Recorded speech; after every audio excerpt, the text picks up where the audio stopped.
Bueno, vamos a iniciar con el Semalfi número 4 de semana 5 del trimestre 21 PER, de aquí de la UAN Iztapalapa. Hoy tenemos el honor de tener al doctor Mario Alan Quiroz, mm, que nos va a hablar del tema de caos determinista en arritmias cardíacas mortales. Una pequeña semblanza del doctor es de que recibió el título de ingeniero en comunicaciones y electrónica en la especialidad de control en el año 2011 por el Instituto Politécnico Nacional en la ESIME Culhuacán.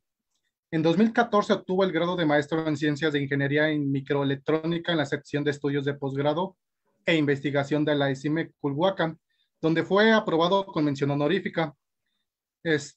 Durante sus estudios de doctorado realizó una estancia de investigación en el Centro de Física Aplicada y Tecnología Avanzada de la UNAM. Del 2018 al 2020 realizó una estancia postdoctoral en el Instituto de Ciencias Nucleares de la UNAM. En este mismo periodo llevó a cabo una estancia de investigación en el Instituto Max Bohr en Berlín, Alemania. En su quehacer científico tiene publicaciones, cerca de 35 artículos en revistas indizadas, congresos nacionales e internacionales. También tiene otorgados dos títulos de patente. Sus líneas de investigación incluyen el modelo, análisis y control de sistemas dinámicos, ya sean lineales, no lineales y caóticos, además del desarrollo de hardware para aplicaciones médicas y en física, por ejemplo, en la mecánica cuántica y clásica, y además de aplicaciones de algoritmos de inteligencia artificial en física, ingeniería y medicina. Bueno, profesor, le cedemos la pantalla para que comience a compartir su presentación. Ok, bueno, muchas gracias. Primero déjenme compartir la pantalla. Bueno, les agradezco mucho la presentación y la invitación. Para mí es un gusto participar en este seminario. Y bueno, hoy quiero platicarles de la dinámica cardíaca. No sé, ¿ya pueden ver la presentación? Sí. Ok, perfecto. Bueno, les quiero platicar de la dinámica cardíaca, particularmente de desórdenes eléctricos que provocan alteración del ritmo y que en algunos de los casos pueden ser mortales. ¿Okay? Entonces, bueno, antes que eso, les quiero presentar las líneas de investigación en las que nos hemos venido desarrollando. Por un lado, tratamos de desarrollar hardware para estudiar diferentes fenómenos físicos como, no sé, el rompimiento de simetría PT, la transferencia de energía asistida por ruido, protocolos de transferencia de energía cuántica con circuitos eléctricos. Por otro lado, hemos trabajado también en algoritmos de inteligencia artificial para aplicaciones en óptica cuántica y óptica de Fourier. Y de lo que les quiero platicar hoy es precisamente el modelado y el análisis de sistemas dinámicos y particularmente de la actividad eléctrica del corazón. Esta investigación ha sido en colaboración con diferentes universidades, la Universidad Aizu en Japón, la UNAM, el Politécnico y el ITAM. Y bueno, me gustaría iniciar esta presentación mostrándoles la agenda que tengo planeada y que está básicamente organizada en estos 5 puntos que voy a ir desarrollando en el orden en que aparecen. Y bueno, voy a empezar por mencionar que un contexto, voy a tratar de establecer un contexto de algunos términos que voy a estar utilizando a lo largo de la presentación y para que tengamos detalle de las cosas que mencionaré. Entonces, bueno, voy a empezar por decir que el corazón precisamente pues, forma parte del sistema cardiovascular. Es un órgano que se localiza en la caja torácica media, detrás de, posterior al esternón, ligeramente recargado hacia la izquierda, y cumple con la función básicamente de bombear sangre. Parece una tarea muy simple, sin embargo, los procesos que ocurren para que esto se lleve a cabo son bastante complejos. Internamente, bueno, el corazón está constituido por 3 capas. Una capa interna que se llama endocardio, una capa externa que se llama epicardio, y entre estas dos capas está el músculo excitable, que se conoce como miocardio. Internamente está constituido por 4 cavidades, 2 superiores, que se conocen como aurículas, y 2 inferiores, que se conocen como ventrículos. En medio de, bueno, hay un músculo que se conoce como el tabique intraventricular, que es básicamente un músculo que no reacciona a estimulación eléctrica, pero que me permite dividir el corazón en derecho e izquierdo. La parte derecha del corazón se encarga de la sangre venosa, la sangre que está pobre en oxígeno, y la parte izquierda se encarga de la sangre arterial. Entonces, el proceso más o menos de bombeo es el siguiente. La sangre entra por la vena cava, llega a la aurícula derecha, pasa al ventrículo derecho y es bombeada hacia los pulmones. En los pulmones se da el intercambio de gases, que se conoce como hematosis, y sale por la sangre, regresa a través de, bueno, regresa de los pulmones a través de la aurícula izquierda, pasa al ventrículo izquierdo y finalmente sale por la aorta, y se hace la irrigación de sangre para todos los órganos. Incluso para el mismo corazón, a través de las arterias coronarias, que son pequeños tubos que se distribuyen en la parte externa del corazón. Y bueno, el corazón tiene un circuito eléctrico dentro, donde se produce el impulso cardíaco, donde nace el impulso cardíaco, y nosotros podemos identificar 3 conjuntos de células. Unas que se conocen como el nodo sinoauricular, que es precisamente donde nace el impulso. Otro conjunto de células que se conoce como el nodo auriculoventricular. Y finalmente el complejo de His-Purkinje, que es una serie de ramificaciones que se distribuyen a lo largo de los ventrículos. Bien, el corazón es un órgano bastante robusto. Este late entre 60 y 80 latidos por minuto, y cuando digo que es robusto me quiero referir al hecho de que si el primer conjunto de células donde nace el impulso dejara de funcionar, resulta que el segundo conjunto de células tomaría el control, el nodo AB tomaría el control, pero tu frecuencia cardíaca bajaría bueno, al rango de 40 a 50 latidos por minuto, y si también dejara de funcionar, bueno, el ritmo bajaría hasta 20 latidos por minuto aproximadamente. En esta condición, bueno, el bombeo de sangre ya no es eficiente y se pueden producir alteraciones en el cuerpo humano. Y bueno, una cosa que quiero rescatar de este proceso, ¿no? De este proceso mecánico de relajación y de contracción y de relajación, que está justo asociado con estas fases que se conocen como sístole y diástole. Sístole cuando estoy contrayendo y diástole cuando relajo. Bueno, si yo sigo el impulso cardíaco, el potencial de acción, pues resulta que estas oscilaciones que se producen en este vaivén son oscilaciones muy particulares que se conocen como oscilaciones de relajación. Lo que significa es que tengo tiempos de subida muy lentos, pero tiempos de bajada muy rápidos. Y este tipo de oscilaciones no solamente están presentes en el corazón, sino también en algunos otros órganos del cuerpo. Y un ejemplo que siempre me gusta mencionar es precisamente el de la vejiga. Nosotros, esta se llena muy lentamente y la descarga es muy rápida. Entonces, estos procesos, este proceso mecánico de contracción y relajación de estas fases de sístole y diástole, están gobernadas por impulsos cardíacos, como lo mencioné. Cuando el impulso nace en el nodo aurículo-ventricular y se propaga hacia el aurículo ventricular, entonces se produce el fenómeno de despolarización auricular, que significa se contraen las aurículas, las cavidades superiores, ¿vale?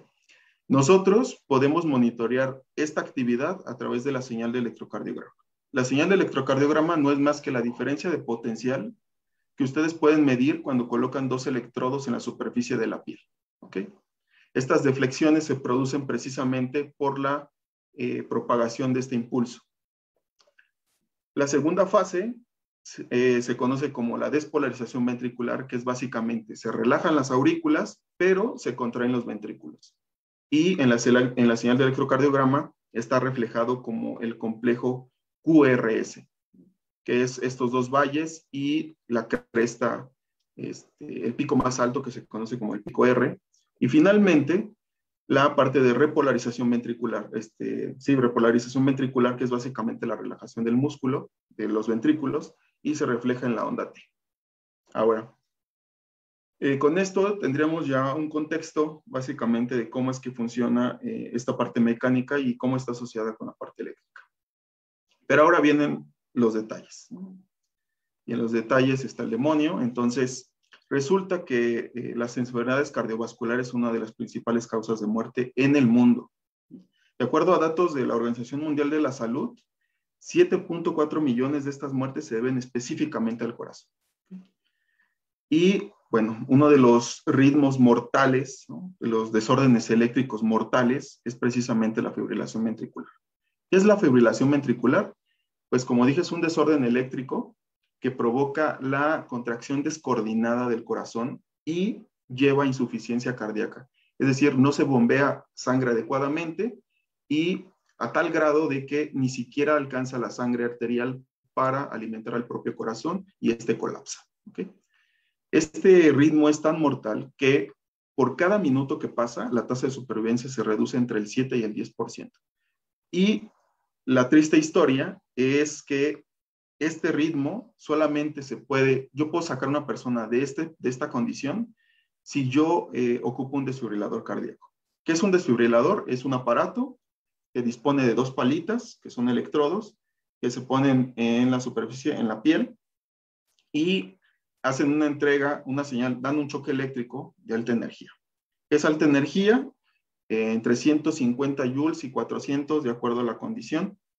Y nada más para que tengan una idea, es tener 1 kilovolt aproximadamente a 30 amperes por un lapso de tiempo de 3 milisegundos, 4.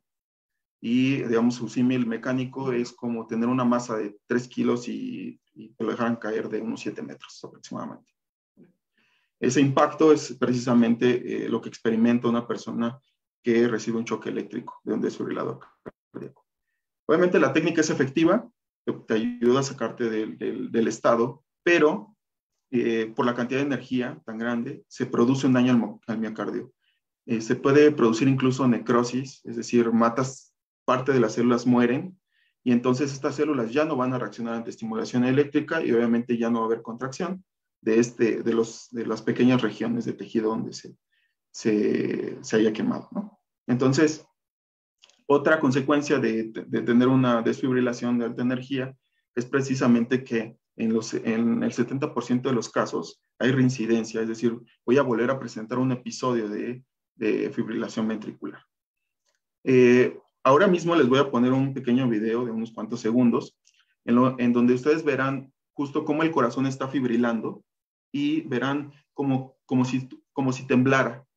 De pronto el médico con unas palitas da un choque eléctrico y el corazón retoma el ritmo.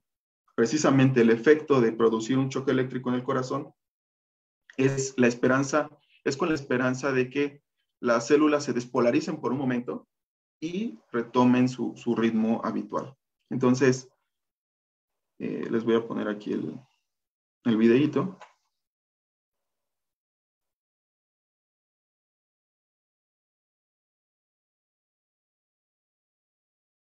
Ok.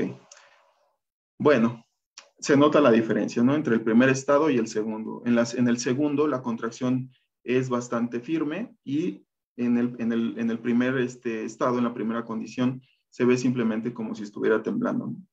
Nuevamente, esto traducidos en la cantidad de sangre que se bombea, es precisamente lo que conduce a esta insuficiencia cardíaca, ¿no? Bueno, resulta que estudios experimentales en corazones de perro, de pollo, y en pequeñas secciones de corazón humano, se ha mostrado o se ha sugerido que la fibrilación ventricular es una instancia de caos espaciotemporal, ¿vale? Entonces, esto nos llamó mucho la atención Y se nos ocurrió o nos preguntamos, ok, si asumimos que la fibrilación ventricular es una instancia de caos determinista, ¿por qué no aplicamos una estrategia de control para suprimir esta arritmia? Y entonces, obviamente esto no lo podemos probar in vivo, como se diría. Entonces se nos ocurrió que podíamos generar una plataforma para mostrar, hacer la prueba de concepto. Y entonces para esto necesitábamos un modelo matemático que describiera eléctricamente al corazón, que pasa del estado sano al estado de fibrilación ventricular, que sería este componente de prueba, un sistema B. Y por otro lado, el sistema desfibrilador, que iba a constar o que consistía de un sistema A que estaba reproduciendo la señal de electrocardiograma de un corazón sano y un sistema de control que nosotros le llamamos sistema sincronizador, precisamente porque obliga al corazón enfermo o a la dinámica del corazón enfermo a seguir la dinámica del corazón sano, que sería un estado periódico. Entonces, pues en este camino nos preguntamos sobre el modelo. Y en el 2014 se publicó este modelo por unos japoneses. Cuando nosotros tratamos de reproducir los resultados que ellos ponían ahí, tuvimos algunos problemas con los parámetros y finalmente los contactamos y al final terminamos publicando juntos. Entonces, este modelo consiste en una red de osciladores no lineales. Estos osciladores no lineales tienen relación con alguna parte fisiológica del corazón. Por un lado, tenemos 3 osciladores que están reflejando los marcapasos naturales, los marcapasos que les mencioné anteriormente, el nodo SA, el AB y el complejo de His-Purkinje, y están acoplados con retardos de tiempo. Estos osciladores son osciladores de tipo Van der Pol, porque son osciladores autosostenidos, es decir, no dependen de nadie para que ellos generen el impulso cardíaco. El impulso eléctrico. De hecho, si ustedes, al final les voy a mencionar unas pruebas que hicimos en unos corazones de ratita, y si ustedes extrajeran el corazón, en este caso de estos roedores, resulta que el corazón sigue latiendo fuera del cuerpo, ¿no? Entonces, esto da la idea precisamente, o hace evidente el hecho de que estos osciladores son autosostenidos.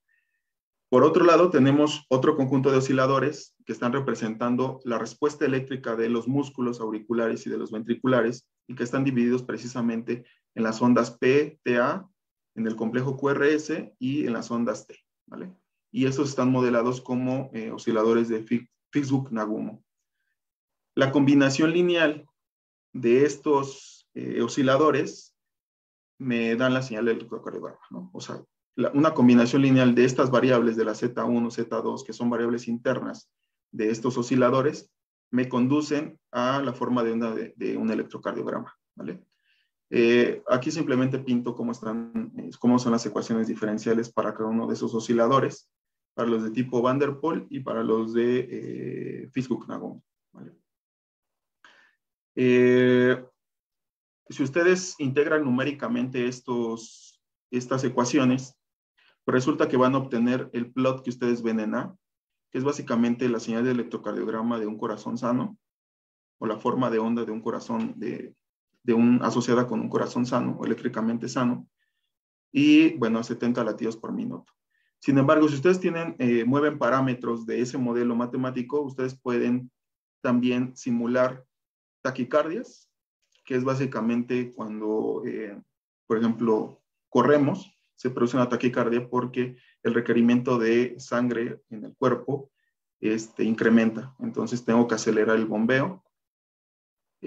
También podemos simular bradicardias, que son básicamente la disminución del ritmo cardíaco, que podría estar en este caso en 43 latidos por minuto, y que también experimentamos, por ejemplo, cuando dormimos.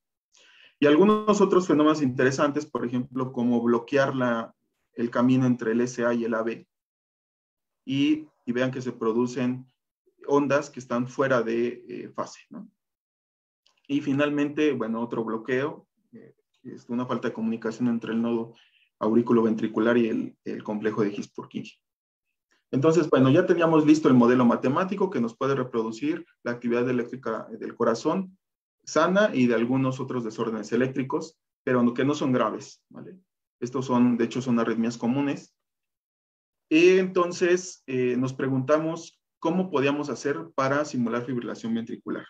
Y bueno, la triste historia es que no se conocen con certeza los mecanismos que intervienen para que aparezca una fibrilación ventricular. La teoría más aceptada es que se crean algo que se conoce como marcapasos ectópicos, que son básicamente focos donde nace un frente de onda que cuando se propaga da origen a oscilaciones hijas, ¿vale? Entonces, estas ondas son reentrantes de tal suerte que producen contracción muscular. El asunto es que, a diferencia del circuito eléctrico natural del corazón, estas contracciones no tienen la misma intensidad que las que produce el circuito natural. Entonces, eso lleva a que exista contracción, sí, pero ineficiente, ¿vale? Entonces, al producirse todo este desorden eléctrico, no hay irrigación adecuada de sangre. Y, bueno, se produce todo lo que les he contado antes. En el modelo matemático, la forma de incluirlo fue precisamente pensando en que había un oscilador extra, que tiene la forma en 1, y que está estimulando la parte auricular y ventricular. En las ecuaciones se ve así. Nosotros podemos controlar esta perturbación a la parte ventricular o auricular a través de esta constante K-EP, a T en el caso que está perturbando las aurículas, y K-EPBN cuando está estimulando los ventrículos. Para este estudio, nosotros hicimos la primera constante 0, es decir, no está perturbando las aurículas, únicamente los ventrículos, porque fisiológicamente es lo que ocurre. Todo este desorden ocurre en los ventrículos. Vean que la combinación lineal que tenía antes la modifiqué un poco y esto fue simplemente para mantener amplitudes fisiológicamente correctas que están alrededor de unos 5 milivolts, 10, cuando nosotros las adquirimos con un electrocardiógrafo. Entonces, con este modelo o esta modificación, esta extensión a este modelo matemático, lo que hicimos fue estudiar su dinámica. Entonces, lo primero que calculamos fue el exponente de Lyapunov, el máximo exponente de Lyapunov en función del parámetro. Entonces nos dimos cuenta que había un parámetro crítico que me hacía el máximo exponente de Lyapunov positivo, lo que indica la presencia de caos. Y básicamente la alta sensibilidad a condiciones iniciales que tiene el sistema. Lo que ustedes ven en el plot de abajo es básicamente la evidencia de que eso sucede. Nosotros colocamos 10,000 condiciones iniciales cercanas en el plot A, ¿ok? Que están como ese punto rojo, y las dejamos evolucionar. Entonces, después tomamos una fotografía a los 25 milisegundos y nos dimos cuenta que ya se estaban separando, ¿ok? Y después de 500 milisegundos, cada estado ya está por su lado. Es decir, sí hay una divergencia exponencial de estas trayectorias, a pesar de que iniciaron infinitamente cercanas, ¿vale? Ahora, bueno, lo que ustedes ven aquí en el plot de arriba, en la parte superior, es básicamente la caricatura o lo que está sucediendo cuando yo muevo ese parámetro de acoplamiento, el KEP-BN. Entonces yo tengo un ritmo sinusal, un ritmo sano, un electrocardiograma asociado con un ritmo sano. De pronto prendo la oscilación ectópica, es decir, asigno un valor a este parámetro y, es decir, acoplo al sistema este oscilador y vean que se empiezan a producir ondas dentro de esta señal de electrocardiograma y nosotros simplemente las identificamos como una degeneración de este ritmo. Pero llega un momento en el que este parámetro, al seguirlo incrementando, produce ya la aparición de caos determinista, que está asociado precisamente con la fibrilación ventricular. Lo que ustedes ven abajo son precisamente los planos fase. Estoy graficando la señal de electrocardiograma con respecto a su derivada y identificamos 3 estados, ¿okay? Un estado periódico, que es básicamente el estado natural del corazón, un estado cuasi periódico, y en el plano fase lo que van a ver es un toroide, y finalmente el caos, un atractor extraño. Nosotros cuantificamos estas bifurcaciones porque se producen precisamente cambios topológicos en el plano fase, e identificamos los parámetros para los cuales ocurre. ¿Vale? Y bueno, esto nos puso contentos después de leer un paper que había salido publicado en el 97, donde se sugería precisamente que la ruta que sigue el corazón desde que está sano hasta que aparece una fibrilación ventricular sigue una ruta muy particular que se llama la ruta del toro, o de la cuasiperiodicidad, o de Rule-Taken-Newhouse. Este escenario básicamente visita las siguientes bifurcaciones. Uno, un ciclo límite. Bueno, de hecho, arranca de una solución estacionaria, pero en el corazón no podemos tener una solución estacionaria porque eso implicaría que el corazón está parado. Entonces, no tiene sentido fisiológico. Entonces, arrancamos de un ciclo límite. De pronto, este ciclo límite tiene asociada una omega 1, una frecuencia omega 1. De pronto movemos el parámetro y se involucra una frecuencia omega 2. Y eso me da lugar a un toroide. Resulta que la razón de esas frecuencias es unirracional, o lo que también es conocido como frecuencias inconmensurables. ¿Okay? Y eso me va a dar lugar a un toro, una trayectoria que empieza, pero que nunca cierra. Una frecuencia omega 1 que me hace girar sobre el anillo y otra que me hace enredar. ¿Okay? Y finalmente una pequeña perturbación a este toroide me lleva al caos. Entonces, estas son precisamente las bifurcaciones que nuestro modelo presenta. Entonces, estábamos muy felices por eso. Y bueno, lo que les voy a presentar en esta lámina es precisamente lo que resulta de las simulaciones. Lo que ustedes ven en azul son las señales que puede producir nuestro modelo. Y lo que ven en gris es precisamente electrocardiogramas que nosotros descargamos de una base de datos internacional. Entonces, bueno, podemos ver ahí un acuerdo cualitativo en las formas de onda. Y bueno, con esto ya teníamos el modelo sano, que iba a ser nuestro sistema de referencia, y el modelo que reproducía la actividad eléctrica bajo fibrilación, pero que podía pasar al estado regular también, ¿no? Todo en función de un parámetro. Entonces, pues tocaba hacer el control, ¿no? Un sistema de control. Y bueno, lo que ustedes ven en este diagrama bloques es básicamente el sistema de control realimentado que nosotros proponemos. Y es un control muy simple. Se trata de tener aquí el modelo del corazón que está enfermo, ¿vale? Que es justo el sistema a controlar, el sistema de referencia. Y vean que leo la señal de electrocardiograma. Esta señal YC es básicamente la señal de electrocardiograma.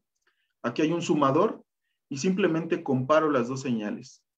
Cuando yo las comparo se produce un error y lo que voy a hacer es introducir una señal U tal que sea proporcional al error que estoy viendo. Es decir, si tengo un error pequeño, eso quiere decir que se están pareciendo muchísimo las señales y que debo de inyectar esta señal U pequeñita, ¿no? Pero si resulta que el error es muy grande, entonces tengo que hacer una acción de control muy grande. Es decir, tengo que introducir señales grandes para que obligue al sistema enfermo o al corazón enfermo a seguir al sano. Es básicamente la idea. Y la caricatura de esto, en términos de los circuitos electrónicos que estábamos construyendo, es, pues por un lado tengo un circuito que está simulando el corazón enfermo en fibrilación ventricular, y por otro lado, un circuito que contenía el corazón sano, que era la referencia, y el control, que es el desfibrilador cardíaco, ¿no? Con miras a que esto se convirtiera precisamente en que el componente de prueba fuera precisamente un corazón real y nosotros pudiéramos probar nuestro circuito, nuestro desfibrilador cardíaco, ¿no? Lo que les presento ahora es precisamente la ley de control, lo que se conoce como la ley de control, que no es más que lo que les había comentado antes. Es básicamente una acción que es proporcional. Esta KP es básicamente un número, un real, que está multiplicando al error que veo a la salida del sumador. Y la pregunta es, ¿dónde pongo esta señal dentro de mis ecuaciones? Bueno, la voy a poner justo en los ventrículos. Lo que estoy pensando es que voy a estimular eléctricamente los ventrículos. ¿Ok?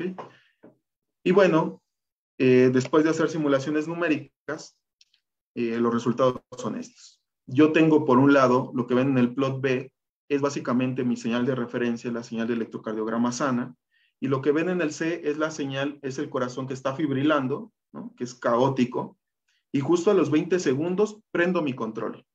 Y resulta que el corazón enfermo empieza a seguir alzando. ¿Okay? Lo que ustedes ven en el plot A no es más que un zoom alrededor de los 20 segundos, bueno, en el lapso de 17 a 23. Lo que ven en rojo punteado detrás es básicamente la señal que está fibrilando, y a los 20 segundos enciendo el control y vean que estas ya están sincronizadas. Estos dos estados ya están sincronizados, o estos dos sistemas ya están sincronizados. Bueno, si ustedes quisieran ver cuál es la señal de error y cuál es la acción de control que tengo que hacer, pues resulta que antes de que yo prenda el control, obviamente hay muchísimo error, pero resulta que una vez que prende el control, precisamente esta acción que estoy realizando proporcional al error se ve reflejada en este plot B. Vean que las amplitudes es de menos 20 a 20 volts. ¿Ok? Eso es muchísimo menos de lo que da un desfibrilador habitualmente. Obviamente esto es una simulación, tenemos que agregar algunos otros efectos, pero ya era una buena señal. Entonces, como les dije, esto lo construimos una plataforma para hacer la prueba de concepto, que finalmente quedó como se muestra en esta figura, este emulador. Lo que ven en la parte izquierda es básicamente una pantallita asociada con el circuito electrónico que está representando o que está reproduciendo la señal de electrocardiograma del corazón que está fibrilando. Y del lado derecho tengo mi desfibrilador.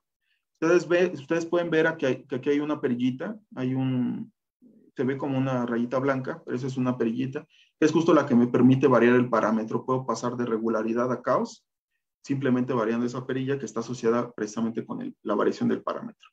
Esto es simplemente el esquema eléctrico, son cómo construimos el circuito. Y esto que ven en negro, que está debajo precisamente del emulador, es precisamente el circuito electrónico que se diseñó y que ustedes ven en verde arriba, ¿no? Esto tiene dimensiones de 5 por 4 centímetros. Entonces, al final quedan muy chiquititos y todo está en componentes de montaje superficial. Finalmente, a esto lo patentamos. Bueno, uno de estos dispositivos lo patentamos porque resulta que puede ser útil para calibrar equipo. Esto lo voy a mencionar en unas láminas siguientes. Y bueno, lo que da ese circuito electrónico, ya viéndolo en un osciloscopio, en un aparato para medir estas señales, pues es básicamente lo que ven otra vez en anaranjado es la señal sana o la señal de referencia, y lo que ven en azul es precisamente el corazón fibrilando, y justo a los 20 segundos prendo mi control y las señales se sincronizan, o los sistemas se sincronizan. ¿Vale? Entonces, pues ya teníamos toda la estructura. Sin embargo, algo muy criticable del modelo es que resulta que el corazón no es exactamente regular, ¿no? Es decir, el tiempo que hay entre latido y latido no es perfectamente regular. El intervalo que se produce entre cada pico R, precisamente, es como lo equivalente a medir el periodo, pues se conoce como el intervalo RR, y resulta que si yo me pongo a reunir o a colectar todos estos intervalos RR, yo puedo formar una serie de tiempo. Es decir, yo los voy acomodando y vean que se produce una serie temporal. ¿Okay? Resulta que si yo le hago la transformada de Fourier a esta señal, aparecen dos picos. Están relacionados. Uno, que se conoce como el pico Mayer, que está relacionado con la presión arterial, y otro que está relacionado con la respiración. Y nos preguntamos, ¿cómo podemos incluir esta variabilidad del ritmo cardíaco en nuestro modelo? ¿Okay? Y la respuesta, después de pensarlo, no era tan complicada. Primero identificamos cuál es el parámetro en mi modelo que me hace mover la frecuencia. Y nos dimos cuenta que era un parámetro, el parámetro F1. Entonces lo que hicimos fue ver cómo dependía este parámetro en términos de la frecuencia. Y lo que hicimos fue realizar un ajuste binomial para tener una expresión analítica aproximada precisamente de la dependencia de este parámetro. ¿Con qué fin? Bueno, pues resulta, ¿sí?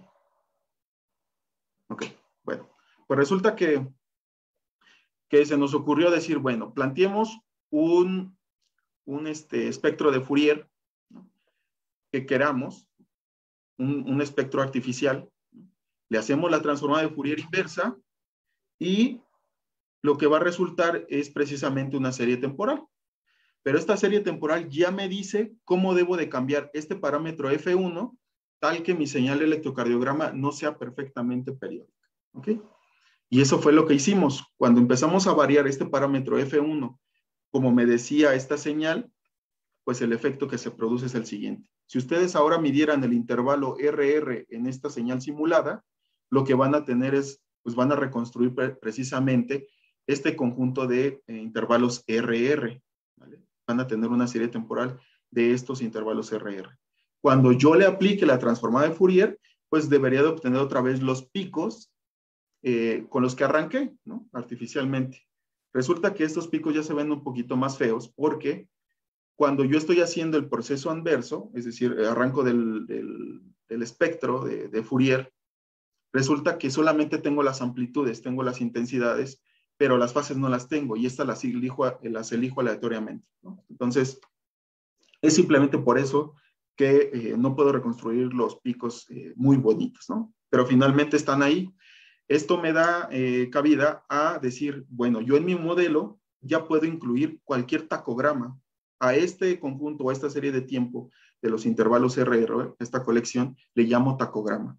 Entonces, si yo tengo el tacograma de una persona, de un paciente, yo lo puedo incluir en mi modelo, ¿no?, y puedo hacer estudios sobre estas condiciones.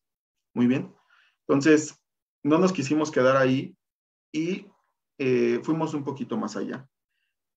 Queríamos que nuestro modelo estuviera completo y le incluimos la capacidad de simular derivaciones. ¿Qué son las derivaciones? Cuando ustedes van al médico, les ponen 10 electrodos, 4 en las extremidades, 2 en las manos, 2 en los pies, y 6 electrodos a lo largo de las costillas, que se conocen como precordiales. Resulta que la diferencia de potencial que ustedes miden en cada par de electrodos dan origen a una derivación. Entonces, ustedes pueden medir la diferencia de potencial que hay del brazo derecho al izquierdo, o de la mano derecha al pie izquierdo, o de la mano izquierda al pie izquierdo, ¿vale? Entonces, esas combinaciones se conocen como derivaciones y existe un estándar para estas derivaciones. Y cuando ustedes les colocan estos 10 electrodos, dan lugar a 10 derivaciones, ¿vale? Entonces, lo que ven aquí es básicamente, lo que ven en azul es la simulación de nuestro modelo, o sea, lo que puede hacer nuestro modelo, y lo que ven en gris es electrocardiogramas reales de un paciente, ¿vale? Vean que la señal de electrocardiograma, lo único que le hicimos fue incluirle estas alfas 1, alfa 2, alfa 3 y alfa 4.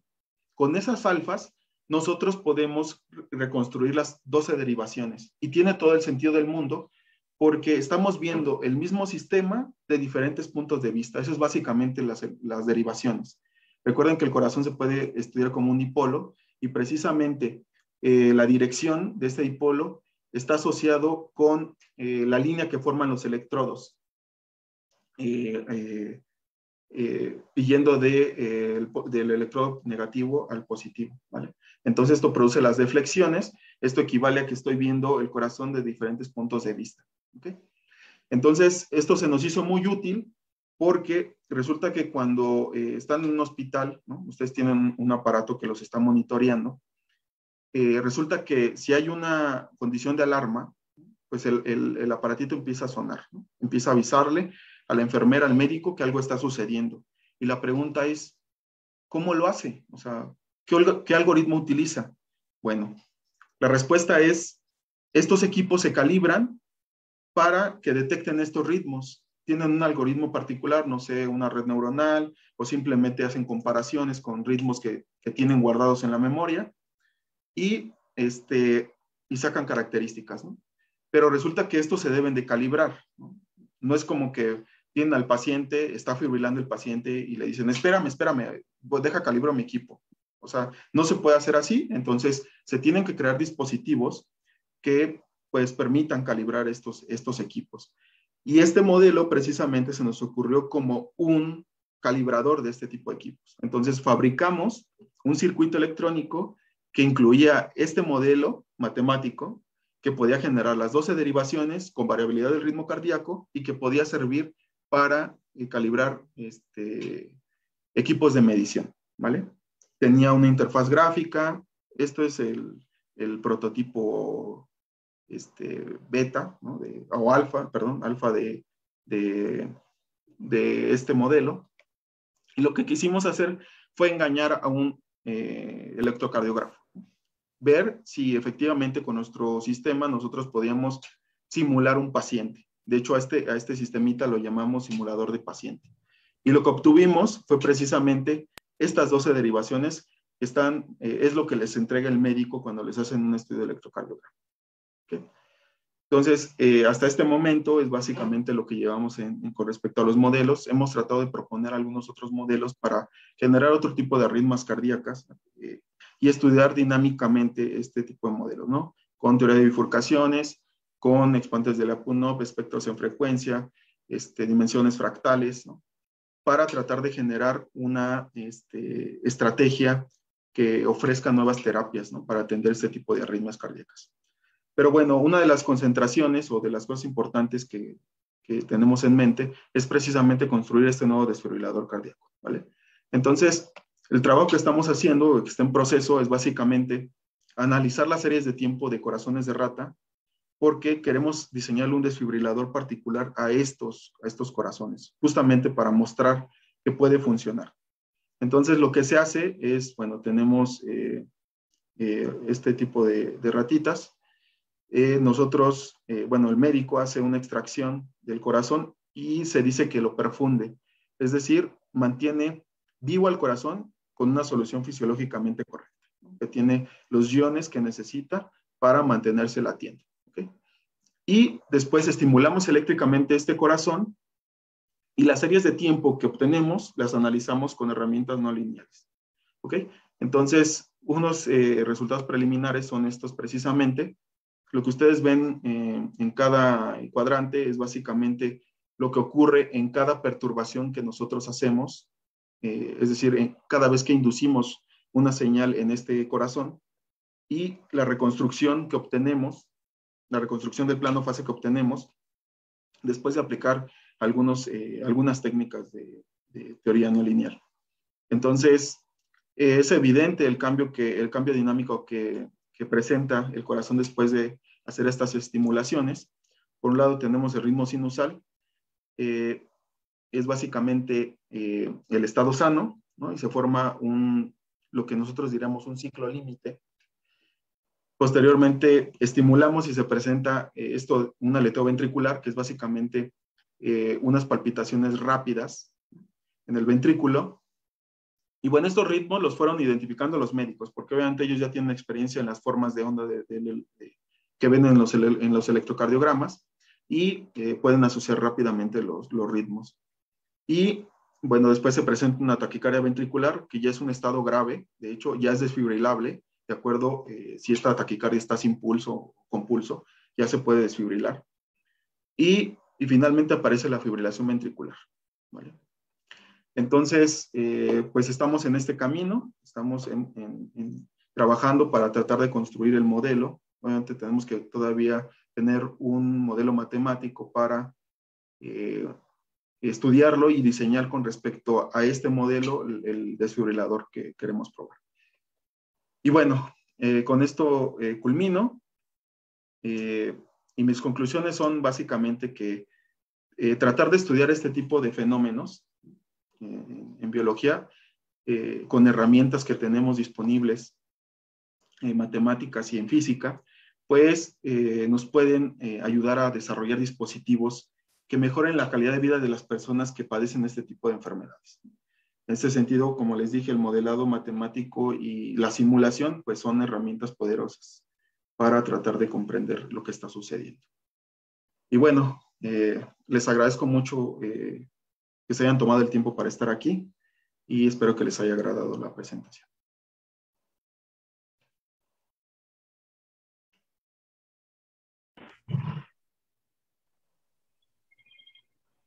Bueno, pues, pues, excelente charla. Entonces ahora pasamos a la ronda de preguntas y respuestas del Zoom. Alguien que tenga alguna pregunta, hágaselo directamente al doctor.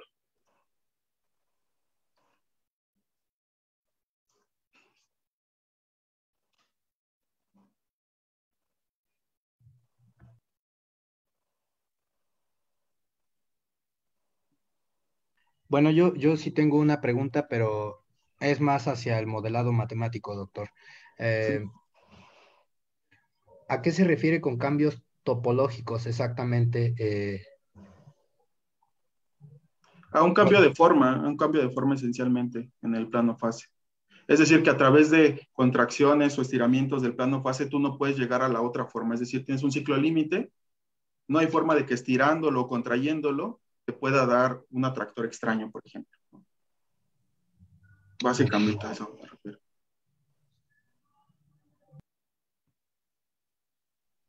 ¿Alguien más que se haya animado a hacer esta pregunta?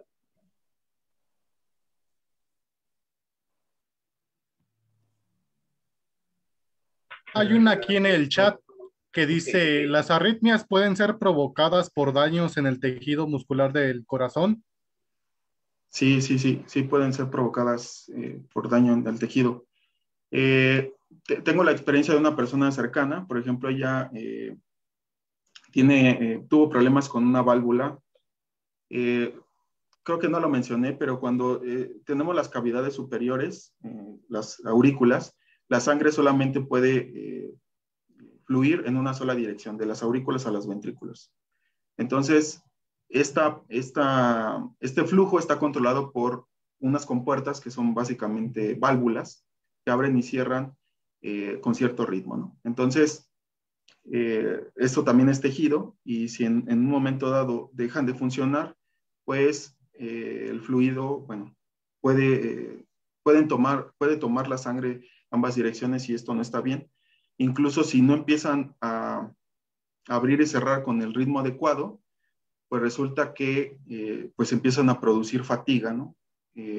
Por ejemplo, a ella lo que le sucedió es que se le dañó la válvula, se la reemplazaron por una mecánica, pero ahora ya no puede hacer ningún esfuerzo porque resulta que esta válvula solamente abre y cierra una sola frecuencia o a un rango de frecuencias muy acotado.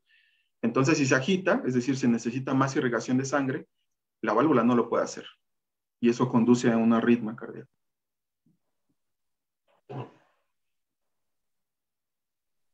Muy bien. ¿Alguien que guste activar su micrófono? Si tiene alguna pregunta. Ok, la doctora Silvia Hidalgo tiene una pregunta.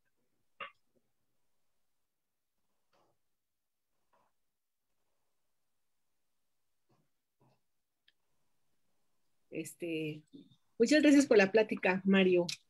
Oye, una pregunta, bueno, aprovechando la pregunta ahorita que hizo Jimmy, porque bueno, nosotros estamos estudiando el corazón precisamente, pero lo que estamos estudiando nosotros es más el tejido muscular. Ok. Entonces, este tejido muscular, lo que estamos notando y que de hecho no hemos encontrado mucha literatura es respecto a este músculo y el esfuerzo que puede llevar a cabo cada fibra muscular. Uh-huh. Y entre las cosas que pues no hemos encontrado es estas fibras, digamos, nosotros a partir pues de la difusión de, digamos, cómo están organizadas, las podemos ir caracterizando. El detalle es que a mí me ha llamado mucho la atención, ahorita con el trabajo de Jimmy, que habrá fibras que probablemente, digamos, no sean como una gran familia, digamos, no tengan como una densidad como tal. Sin embargo, el trabajo que puedan llegar a realizar no está distrito, o sea, mandas el impulso, se mueve, pero la pregunta es, ¿estas fibras musculares cómo están coordinadas? ¿Sabemos cuál es más importante o no? El hecho de que, por ejemplo, una de ellas deje como de funcionar, pues yo supongo que va pegando con todo esto de las arritmias que has estado explicando, ¿no? pero no sé si tú en tu experiencia sí hayas encontrado algo al respecto. No, efectivamente, sí hay muy poca literatura sobre esto. Lo que sí es evidente es que el tejido no es homogéneo, ¿no? Dentro de los modelos, pues siempre estamos considerando que el tejido es homogéneo y efectivamente no lo es. Y de hecho, es precisamente, estoy colaborando con un investigador del Departamento de Matemáticas, Aldo, que tal vez ande por aquí. Precisamente Aldo tiene ya un modelito en el que uno introduce un impulso en estas heterogeneidades, ¿no? Y se producen precisamente fibrilaciones, ¿no? Entonces, yo no me he metido como tal al tejido liso, ¿no? Básicamente he estado tratando de entender la parte de la actividad eléctrica a nivel macroscópico, ¿no? A través de la señal de electrocardiograma, pero como tal en tejido no me he metido. Construimos un modelo de reacción-difusión precisamente para tratar de entender cómo se podrían estar difundiendo estos frentes de onda dentro del tejido, pero no logramos reconstruir la actividad como tal, ¿no? Tenemos señales de electrocardiograma que se parecen más a señales epicardiales, como si estuviéramos viviendo en la superficie de la piel, ¿no? No como tal en la superficie del corazón directamente y no como tal en la superficie de la piel. Y digamos, ese trabajo aún está pendiente. Entonces, sí, no tengo mucha experiencia en la parte del tejido cardíaco. Estamos empezando a abundar en ese asunto. Por ejemplo, lo que, por ejemplo, ahorita hemos visto es que cuando hay un infarto, estas fibras se rompen, ¿no? Okay. Y lo que ahora nos ha parecido como muy interesante es que si estas fibras se van, digamos, deteriorando hasta que definitivamente sí se rompen, probablemente pudiéramos proponer como reconstruir esas fibras, ¿no? Porque de hecho, bueno, lo que ahorita, porque hay muy poco reportado en la literatura, pero el hecho de poderlas como ir clasificando para que reciban la señal, ¿no? Para que puedan recibir la señal y se muevan de acuerdo a lo que el corazón necesita estar, digamos, moviéndose. Moviéndose. Pues nos ha parecido como súper interesante realmente. Sí, se escucha súper. Sí, si se puede hacer algo, digamos, colaborar, yo estaría encantado con y porque ahorita, por ejemplo, para el COVID esto es como bien importante porque se han reportado un daño severo al corazón. Entonces, la pregunta es, pues daño es como muy amplio, ¿no? La pregunta claro. es exactamente qué es lo que está pasando o cómo es que realmente se está afectando o en qué parte del corazón qué está pasando, ¿no? Entonces yo creo que esto, pues deberíamos como buscar como la aplicación porque pues es importante. Sí, estoy de acuerdo. Muchas gracias por las preguntas. A ti. Muy bien, ¿alguien más que guste, que haya animado ya a hacer su pregunta? Bueno, en lo que se anima, ¿alguna cosa con lo que quiera finalizar o comentar acerca de su charla, profesor? No, pues nada más agradecerles de nuevo por tomarse el tiempo de estar aquí. Y bueno, otra vez, espero que les haya gustado la presentación. ¿Podría hacer un comentario? Sí, claro que sí. Yo creo que esta plática lo que muestra es la necesidad de que la gente se meta con más seriedad al estudio de sistemas dinámicos caóticos, porque toda la herramienta que has mostrado, matemática, reposa en eso. Pero por otro lado, también se requiere un conocimiento bastante amplio en electrónica, porque lo que yo vi es que construyeron los circuitos que corresponden al modelo, ¿no? Y ese tipo de cosas, junto además con que tenga uno un control en la parte de computación, esas tres cosas son, creo yo, que muy necesarias para abordar este problema. De otra manera, creo que es difícil, pues sí se necesita una cosa en donde son varias áreas las que se tiene que meter uno, ¿no? Entonces yo creo que este trabajo que nos has presentado nos muestra la importancia de trabajar así en conjunto, porque de otra manera es difícil. Tú tienes ya una idea muy, muy clara y muy global de todas las cosas, desde la parte fenomenológica hasta la parte, no nada más matemática, sino la parte de electrónica, que no es no es nada simple, ¿no? Como vimos ahorita, ¿no?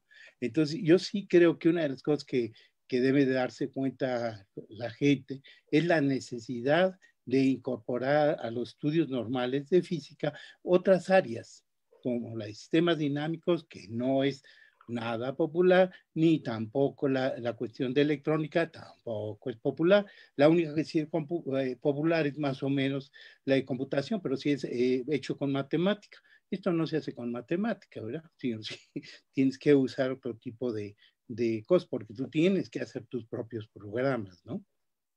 Entonces, yo creo que en ese contexto sí me gustaría que se dieran cuenta de que este problema se puede atacar gracias a un esfuerzo de distintas áreas y tenemos que aprenderlas, ¿no?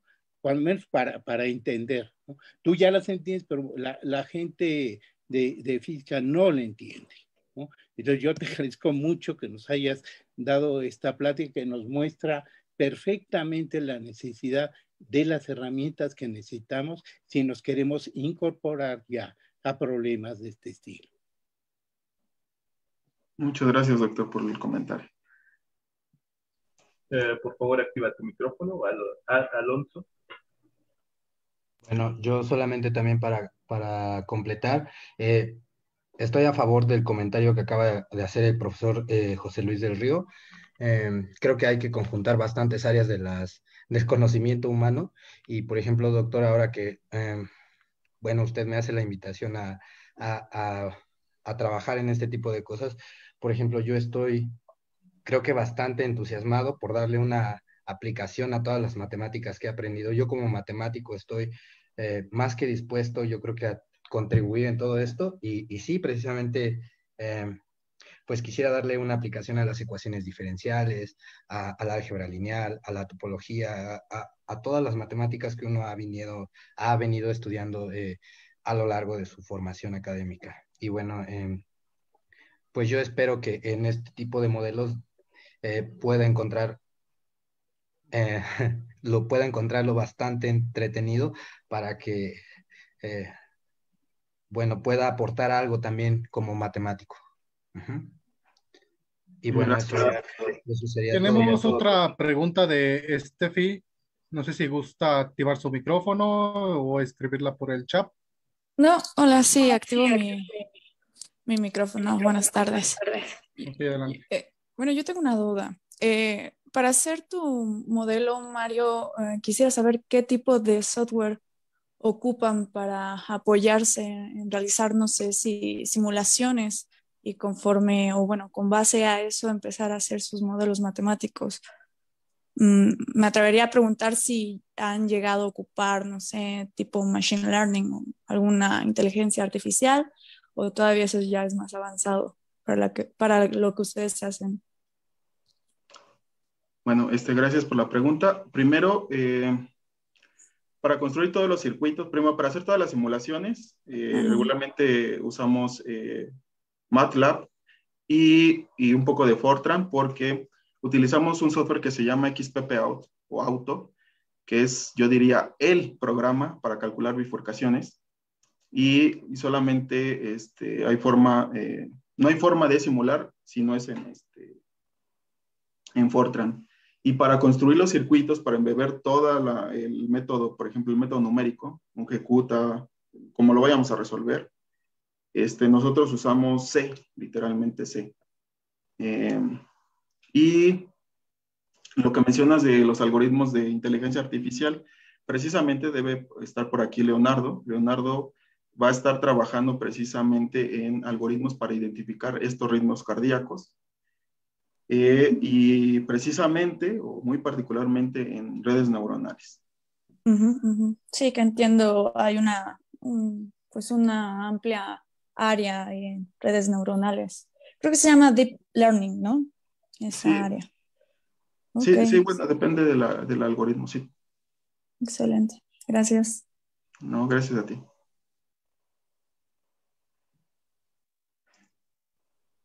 ¿Alguien más que tenga una pregunta? Aún andamos en tiempo para que se pudiera responder.